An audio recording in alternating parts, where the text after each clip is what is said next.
अब सीधा रखो फोन। अब ठीक है, अब ठीक है। तो बात करें ना, अब एक रोलेक्स का ऐड था।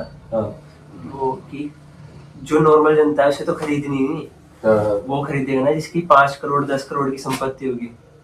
तो हम उसी तो दिखावे जिसकी क्या था, वो ऐड था ना ऐसा कुछ। जैसे वो तुमने देखा होगा किसी कंपनी का ऐड था कि हम BMW या फरारी का, तुमने कभी ऐड नहीं देखा होगा। क्योंकि वो तुम खरीद नहीं सकते ना, हम तो उन्हें तुम दिखावे नहीं क्यों। उन्हें तो दिखाएंगे ऐसे ही जैसे प्रखर गुप्ता एक पॉडकास्टर है, वो सिर्फ उसके व्यूज कम क्यों हो गए, इसलिए हो गए क्योंकि उसने बहुत ज्यादा क्वालिटी कंटेंट बनाना स्टार्ट कर दिया। उसने टॉप मतलब ब्रिलियंट माइंड्स का पॉडकास्ट करना शुरू करा।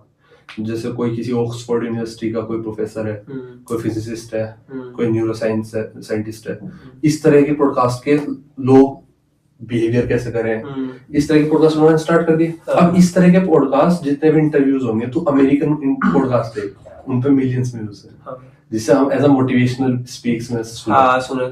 लेकिन हमारे ऐसा लगे कि वो मोटिवेशन हमारे यहाँ इसलिए नहीं सुन रहा क्योंकि हमारे यहाँ इतनी बड़ी ऑडियंस है ही नहीं। और इससे भी बड़ी बात कि अगर हमारे यहाँ कोई गलत कंटेंट बनाने लगे और उसको चल जाए तो फिर वो और ज्यादा फॉलो करे जिससे कि वो व्यूज आए। ऐसे टिकटॉक पे हुआ था। हाँ, और इसका ड्रॉबैक यही है कि जब हम 10 लोगों को या 100 लोगों को दिखाएंगे और 100 के 100 देखेंगे तो यहाँ की परचेजिंग पावर इतनी लो है ना कि उनमें से 5 ही लोग खरीदेंगे कोई चीज अगर तो बेचने लगा।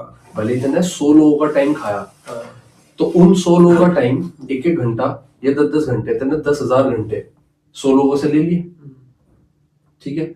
अब 10,000 घंटे या 1,000 घंटे तूने 100 लोगों से लिए और वो तुझे मिल गया एक वीडियो, पर कितनी वैल्यू मिली अगर उसे काउंट करे कितनी वैल्यू मिली, और वो सब बेरोजगार है तो पहली बात तो उनके टाइम की वैल्यू थी नहीं जो तूने कमाई। दूसरा, अगर तू कोई सामान बेच रहा, तेरा कोई प्रोडक्ट है, तू कुछ सेल कर रहा है, या तेरा कंटेंट ही तेरा प्रोडक्ट है, तो तूने सेल किसे कर दिया वो प्रोडक्ट? किसी को भी। और चलो परचेजिंग पावर हमारे इंडिया में काफी कमा भी रहे, अच्छा कंटेंट बना के ना कमा, लेकिन वो फिर स्ट्रगल क्यों करने लगे? क्योंकि जिसने उसको कल्ट फॉलो किया, वो उसके प्रोडक्ट जब वो ग्रो करके मूवीज में गया, उसे किसी ने देखा नहीं। जब वो प्रोडक्ट ग्रो करके उसने बिजनेस बनाया, उसे किसी ने खरीदा नहीं। तो ऐसे एक्सेप्शन केस मिलेंगे जिसका प्रोडक्ट खरीदते हैं हम। जैसे फ्लाइंग बीस ने अच्छा बनाया, खरीदिए। जैसे ऑथेंटिक बनाया, जिसकी नीड थी वो लेयर्स का उसने कपड़े का ब्रांड बनाया, उसकी नीड थी मार्केट में। बहुत से ब्रांड ऐसे बना दिया, कुछ भी चला नहीं, खरीद नहीं पाए लोग। विदेश में क्या है, तू वहां पर 10 आदमियों को इन्फ्लुएंस कर, 10 के लिए वीडियो बना, 10 ने 1 घंटा दिया, 10 घंटे आगे दे।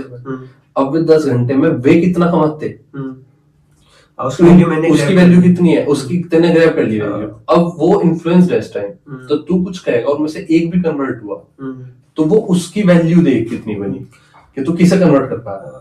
अगर तू कंटेंट ज्यादा पर्टिकुलर बनाएगा, specially for CEOs, for entrepreneurs, for students, तो ये टियर 1 की जनता है ना, बेस्ट कॉलेज के बच्चे।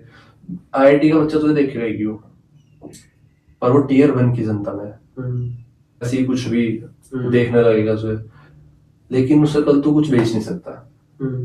तो इसके बीच में बहुत थिन लाइन है कि तुझे वायरल भी होना है, तुझे कंटेंट भी सही बनाना है, तुझे वैल्यू भी प्रोवाइड करनी है, इस टाइम रीच भी करनी है, फॉलोअर्स ज्यादा से ज्यादा।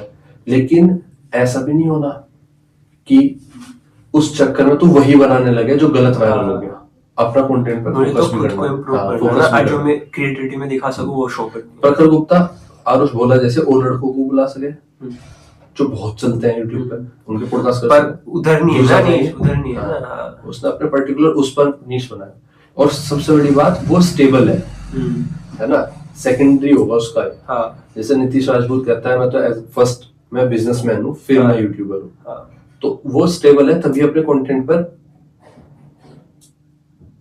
रुक पाया, वही कंटेंट दे पाया। अगर वो कंटेंट के पीछे इसके पीछे भागता ना, कि कंटेंट ही देना, व्यूज के पीछे भागता, यार आ नहीं पाएंगे तो कुछ और भी करता, ट्राई करने लगता, हिट एंड ट्रायल मेथड करता। बहुत से ऐसे यूट्यूबर है जो 4-4 साल से लगे हुए तो 2,000 भी नहीं हुए सब्सक्राइबर। क्यों? या तो ये डिसाइड कर लो भाई तुम्हें अपना ही कंटेंट बनाना, उस पर ही रीच लानी, लोगों को अपनी इंफॉर्मेशन फैलानी है या स्प्रेड करनी है, या फिर ये तय कर लो कि भाई तुम्हें अपना कंटेंट नहीं, तुम्हें व्यूज चाहिए, फिर उसके लिए तुम कुछ भी करो। ठीक है, जैसे कंटेंट के पीछे भागोगे तो क्वालिटी और क्रिएटिविटी, क्वालिटी तो भागी जाएगी अगर कंटेंट के पीछे भागोगे।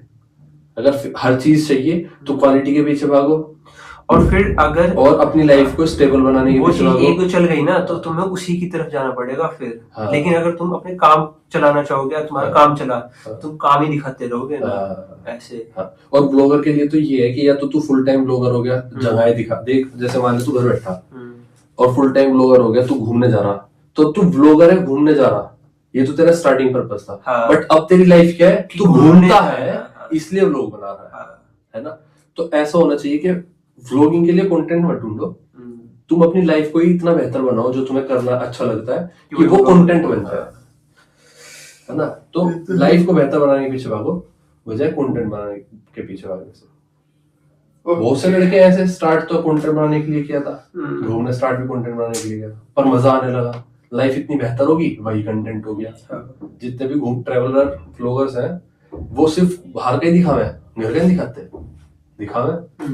अब उनकी लाइफ अब उनकी लाइफ इतनी बेहतर होगी कि वो सिर्फ उधर की निश भी जाने लगे।